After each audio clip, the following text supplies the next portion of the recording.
Во тек се последните подготовки за предстојниот концерт Пейсажот на Арко. Како течат подготовките? Најпрво, добро утро и баш ми е драго што повторно имаме прилика да се видиме. Да, веќе се наближуваме полека кон концертот. Од утре веќе почнуваме со редовните проби и нормално дека концерт како концерт секој треба организации, технички подготовки, организирање на целата работа, така да за сега одиме во добра насока и одвај чекам да почнеме со пробите каде што со драгите колеги ќе почнеме да работиме на програмата предвидена за овој концерт. Што ќе биде овој пат изведено на програмата?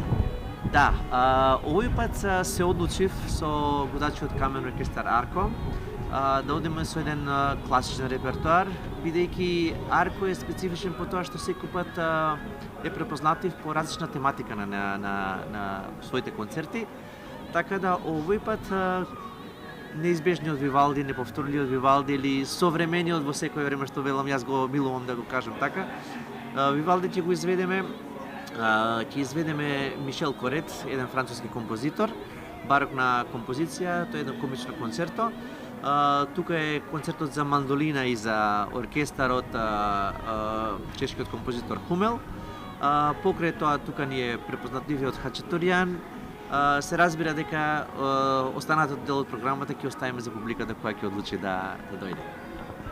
Концертот ќе се одржи во камерната сала на Македонската филхармонија. Дали се уште има слободни билети за оние што сакаат да присуствуваат на Пейсажот на Арко? Да, значи картите се пуштени веќе во продажба, одат преку МК Tickets, карти.com.mk, а и во продажните места на литература МК. Така да тие сите што се заинтересирани да присуствуваат на концертот и да уживаат во нашето споделување на оваа убава програма, добродојдени си и можат да набават билети преку овие продажни места што ги напоменав.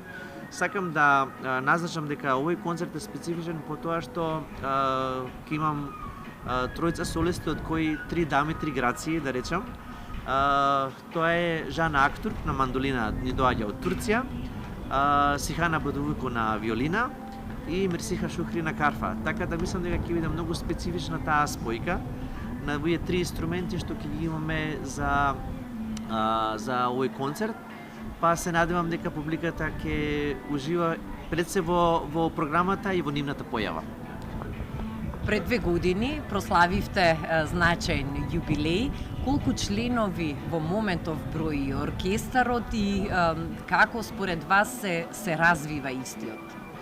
Годачкиот камерен оркестар Арко има своја специфика бидејќи тој почна уствари со моите ученици каде што предавам во Државно музичко-балетско училиште центар Николовски Луј.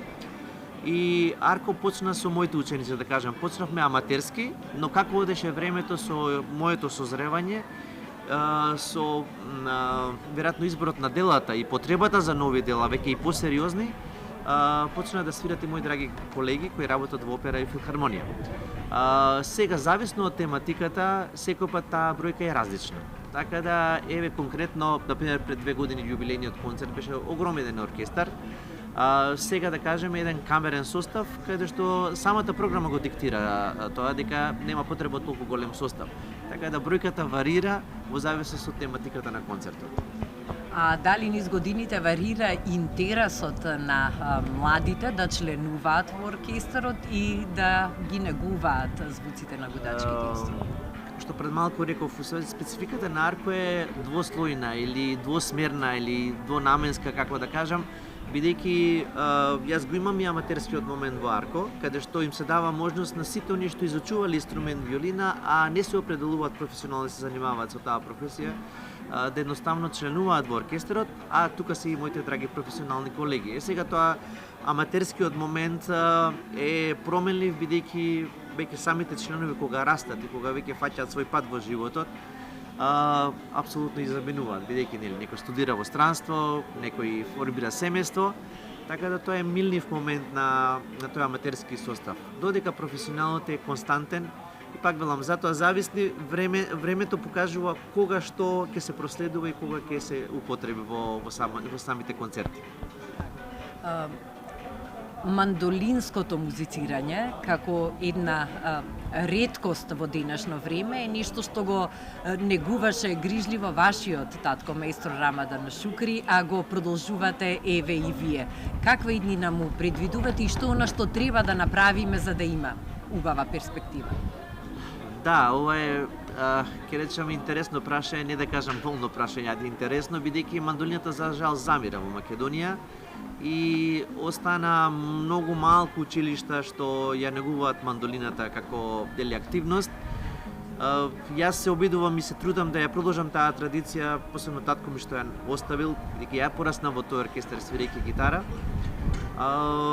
Каква иднина? Времето ќе покаже. Сега, знаете како и денешнава младина е поразлична, да кажем, можеби малци не соодветно да се споредува, нели, генерацијски, но сепак е друга младината и се трудиме да го задржиме тој тренд на мандолинско музицирање, бидејќи за мене лично мандолинското музицирање има национален карактер, има културен на државата, бидејќи е реткост ансамбл како што е нашиот мандолинскиот оркестар Скопје да биде со тој квалитет и секој пат кога одиме надвор од Македонија да се презентираме во едно големо светло, па се надевам дека еве сега конкретно имаме една млада генерација која ќе успееме да ја задржиме подолго време, а и тие уствари да допринесат за да продолжи таа традиција.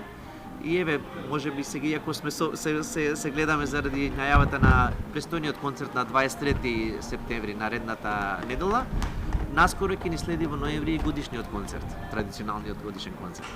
Ерхан, благодарам за разговорот и посакувам успешно реализирање на предстојниот концерт Пейсажот на Арко, 23 септември почеток 20 часот во камерната сала на Македонската филхармонија, а секако телевизија Алфа ќе ги информира нашите гледачи и за следните концерти во тек на оваа сезона. Благодарам.